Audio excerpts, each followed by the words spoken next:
officieusement officiel. Welcome to Gojo TV. Welcome to Gojo TV. Gojo TV, c'est toute une aventure. Salma Kojok, extrait de son livre Noir Liban. Et puis, le cri enfui est revenu. Au moment où je m'engage dans la descente des escaliers, dans l'interstice entre deux marches, le visage de l'enfant brutalisé me rattrape. La scène d'enfance se précise dans la lenteur de mon geste, dans mon corps hésitant, incliné vers le bas de l'escalier. Le souvenir s'anime avec le nom retrouvé, Salifou. C'est le fils d'Issiaka, le gardien de l'immeuble de Trècheville.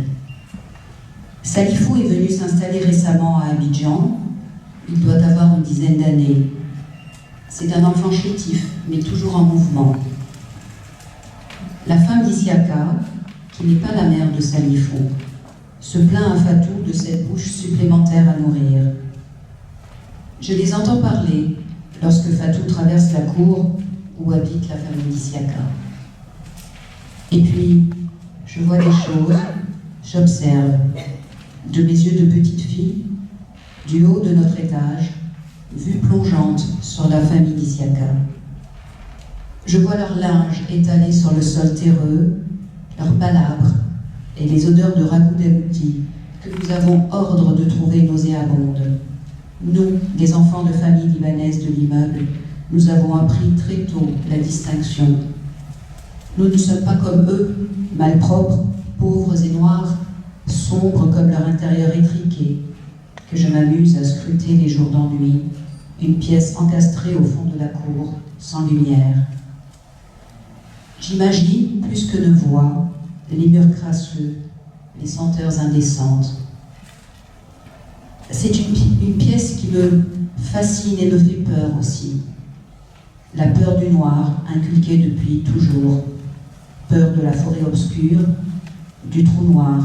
Cette peur-là, accompagnée des discours des copines libanaises, imitant les paroles de leur mère, litanie sur ceux qui sont de conditions inférieures, eux, les pauvres, mais heureusement pour nous, nous sommes nés différents. Pour nous, Salifou n'est pas un camarade de jeu. Il ne peut l'être, nous sommes d'un autre monde. Très tôt, nous l'avons intériorisé dans nos paroles, nos pensées, et aussi dans nos corps de filles qui ont appris à se dissocier du monde qui nous entoure. Salifou quitte la cour tôt chaque matin. Il erre dans le quartier.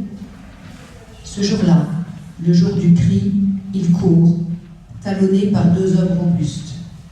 Il cherche refuge dans la maison de son père. Les hommes qui l'ont poursuivi expliquent qu'il a volé des bananes sur le plateau d'une vendeuse ambulante. Issiaka réceptionne son fils avec une chicotte. Sa femme l'encourage. Il faut le battre pour lui faire leçon. Les adultes qui l'ont pourchassé sont là aussi. Leur sentence sur le vol inadmissible scande les coups de fouet. Tout est en place, comme au théâtre. Nous, là-haut, observants, spectateurs encourageants, applaudissant au drame qui se joue, si proches et bien séparés aussi, la rambarde féreuse faisant mur avec les acteurs de la scène de violence. Les enfants de l'immeuble sont sortis de chez eux au cri de la chicotte. Ils se sont agglutinés pour voir la scène. Malek, Linda, Shadia, Nadia, Ibtissam, Hamoudé, Ali et l'enfant que je suis. Et puis, la phrase surgit. C'est un rabbet, il faut le battre. Qui a parlé derrière moi? Est-ce Malek, le grand de l'immeuble? J'ai 7 ans, et cette phrase, une blessure. Je ne sais pas encore tout son sens, mais je sens, dans la honte de mon corps, la glu que porte cette formule. Je n'ai pas les mots pour le dire, ma pensée reste confuse, juste le malaise dans ma gorge. Je voudrais pouvoir bouger, je suis encerclée. Devant moi, les barreaux de la terrasse où nous observons la scène. À gauche et à droite, les enfants de mon âge. Ça siffle, ça applaudit. Derrière nous, il y a les grands, Malek et ses frères. J'étouffe, serré dans ce demi-cercle. Où est Père dans cette scène? Et Fatou? Je suis perdue. Salifou en bas se débat, mais rien n'y fait. Les coups de chicotte flagellent son corps d'enfant maigre et noir. Et moi, je continue de regarder, alors que je devrais être ailleurs. Je ne sais plus ce qui est le plus douloureux à ce moment-là. Ne pas avoir les mots, ne rien pouvoir faire pour ce garçon, le soulagement d'être du bon côté, mêlé à la honte insidieuse qui traverse ma peau. Et puis, je prends conscience, des années plus tard, dans notre immeuble d'enfance, là, entre deux marches, paralysé, que je ne connais rien ou si peu de la vie de ce garçon qui vivait près de moi, chaque jour, lui en bas, moi en haut. La distance verticale, hiérarchique, sociale. Qui écrira l'histoire de Salifou? Qui dira ce qu'il a ressenti ce jour-là, lorsqu'on lui a assigné le mot voleur après les coups? Je me suis alors souvenu qu'on disait que Salifou venait de la brousse. On parlait d'Agboville. Je dois tout inventer avec le peu d'éléments à disposition. Un prénom, Salifou, un lieu, Agboville, et un cri d'enfant torturé. Inventer ces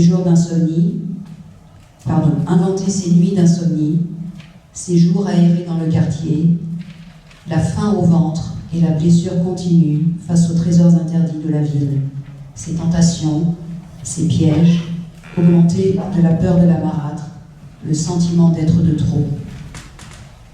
Jusqu'au matin, où il prend une banane, et puis, en plus, traité de rabette.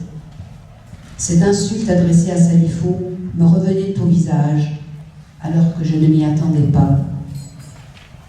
Comme une malédiction qu'on me lançait aussi, par la voix de Malek, le grand. Bien plus tard, lorsque je pus mettre en mots les blessures, je compris le caractère citationnel de ces paroles, propos déjà énoncés avant lui, qu'il reprend et laisse perdurer. Qu'est-ce donc cette sentence prononcée bien avant notre naissance? Ce verdict qui nous précède et nous accompagne toute la vie.